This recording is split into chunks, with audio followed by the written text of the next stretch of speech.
Hello everyone, I am Pujita and I will be starting off today. We are from Group 7 and our project is called Straight, which is an embedded computer vision device that will notify you for wrong posture. In the order of appearance, we have Moise, Pranshul, and I, and this is just a small glimpse of what our device sees and the posture classification it makes when it's in action. For the problem definition, we are focusing on issues that arise due to bad sitting posture for extended periods of time related to a daily working environment. The COVID 19 health emergency has changed working life. Many software companies implemented work from home or remote working, which has forced a sedentary lifestyle on most people.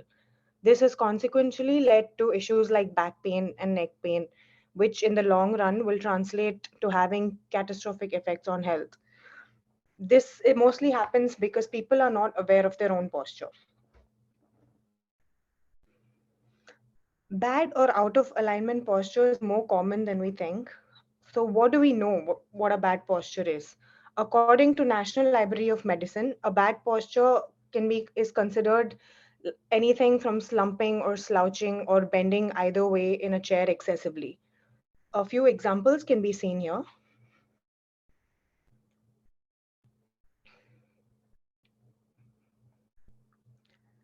In order to provide an initial validation to our theory, we conducted 10 interviews with 10 different employees. The interviews that we conducted were for our second connections, who are employees at various companies, and we obtained a lot of insightful information from them. To avoid any kind of regional bias, our interviewees are spread across various regions of the United States and other countries as well. Our pool of applicants included 8 men and 2 women in the engineering and management workforce. Also, most of the employees that we have interviewed fall in the age group of 25 to 35.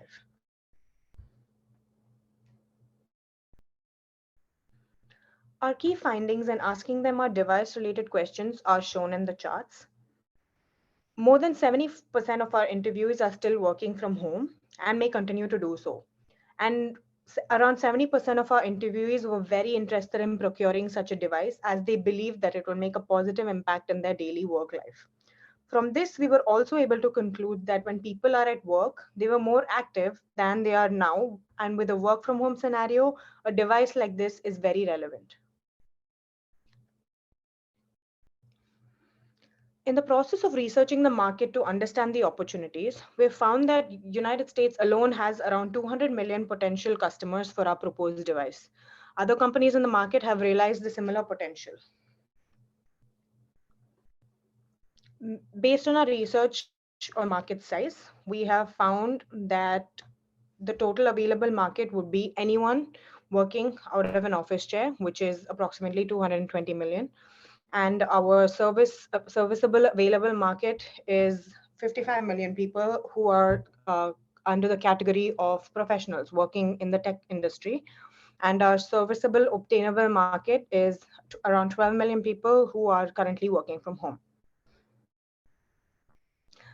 The existing solutions that tackle similar posture correcting issues are mostly under two implementation styles: wearables or mobile and webcam applications. A few notable works in the market include Upright Go, which is a wearable device that vibrates when your posture starts to slip, and Nekozy, which is a computer app that monitors you via webcam and notifies you if your position slips.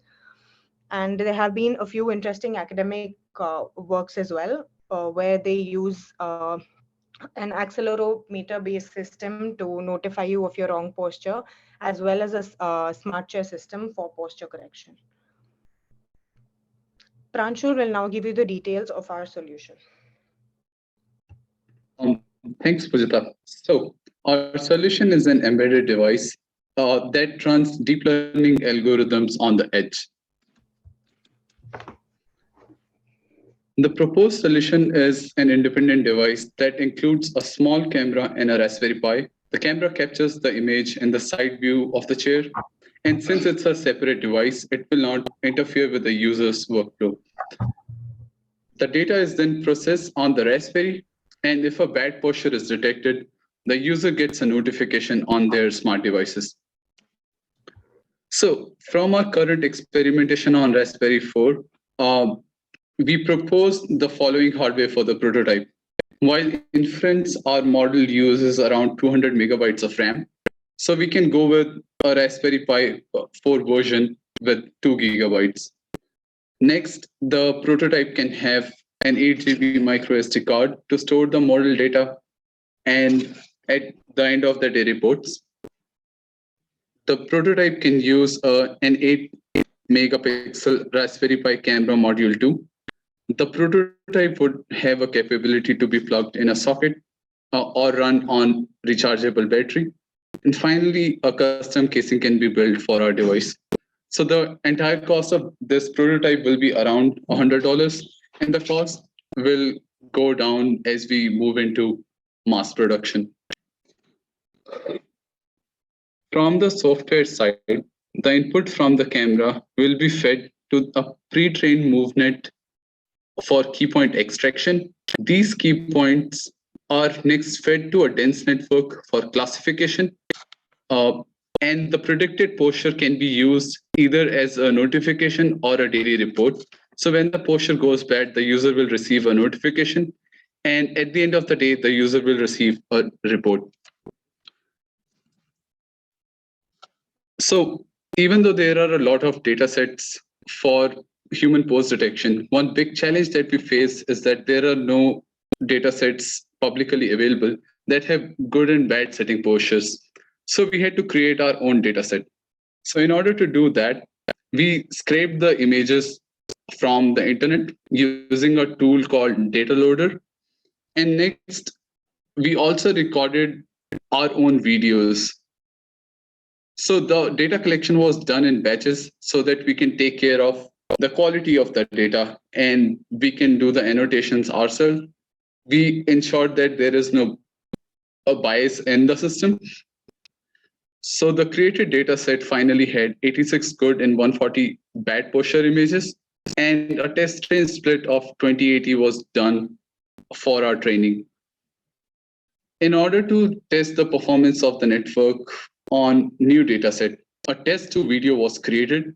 It had a person which was not used for training the algorithm, so this data was entirely new, and it had 81 good and 87 bad postures.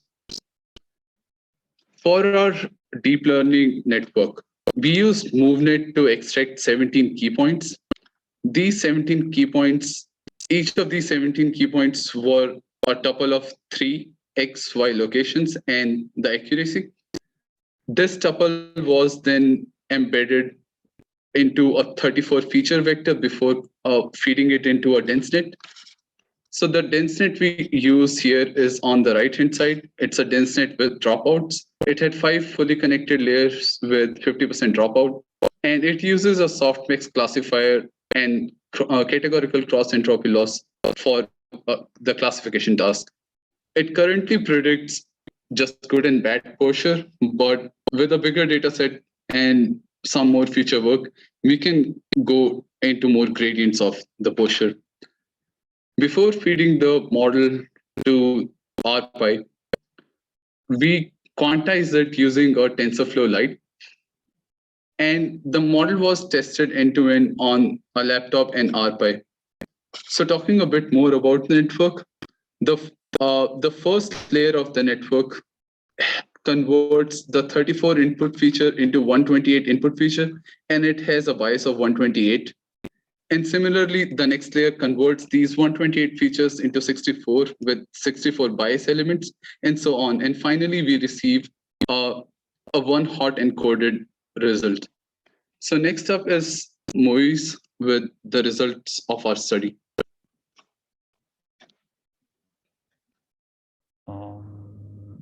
Thank you, Pranshul. Now we'll be moving on to the results. And overall, we got a test accuracy of more than 90% on a model. We performed training over 125 epochs using categorical cross entropy loss. Validation was done with 10% of the total training data, and we stopped training when validation accuracy didn't improve over 60 epochs. We got a test accuracy of 95%, and on continuous test video, we got an accuracy of 91%. The model size was reduced to 1/4 at 33 kilobytes after quantization for a total of 19,000 parameters. The model during inference uses 200 megabytes of RAM at a frame rate of 2.4 FPS. For an input video of 30 frames per second, the inference time was recorded on our laptop and RPi for comparison.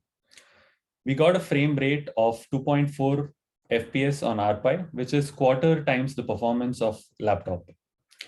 Here you see the plot for training and validation accuracy over 125 epochs, and we got a max accuracy of 93%.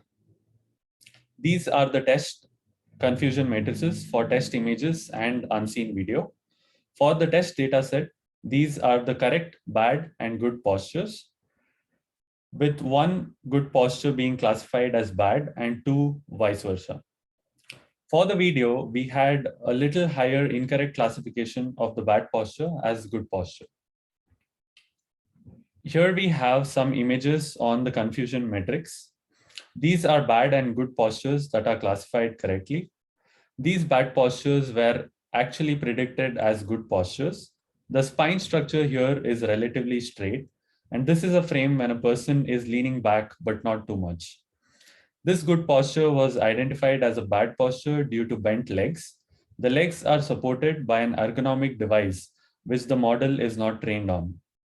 By using a better curated dataset, we can improve the overall model accuracy. Here we have a prototype in action on an unseen video of our teammate. We can see the 17 key points by MoveNet plotted on the user, 5 for face and 3 for each of the limbs. Here we have the output of the DenseNet classifier, which outputs good or a bad posture. When a bad posture is detected for a longer period, we send a notification on Telegram and prompt the user to sit straight. The user can take corrective action as needed. Even though the camera moves around at different angles, the model tolerates this and can correctly predict good and bad postures. We prototype a daily report that is sent to the user at the end of the day. From our interviews, this was a prominent feature of interest. The users can study this report and evaluate their posture habits over time. We have a stacked bar chart with the time of the day on the x-axis. Each bar has a good, bad, and not detected times, adding up to a total of 60 minutes. We also have a pie chart showing the total summary for the day. In conclusion, we have prototyped an embedded vision solution for posture detection. We provide notifications and reports to the user. With this device, we aim to improve the lifestyle and work habits of users in an increasingly work-from-home setting. As future work, we want to create a larger data set with more variations and have more granularity in postures. For example, which postures would lead to neck strain or back strain or hand strain. We also want to develop an app integrated with notification and reporting features to get feedback from the users. For reporting, we want to explore professional dashboards on cloud services and send image feedback to the users so they can see which postures are bad and build good posture habits. We want to run our model on Raspberry Pi Zero, and this can drive our costs down by up to 30%. Okay. Thank you so much for your time. Here are QR codes for our LinkedIn profiles. If you would like to connect with us, please feel free to do so.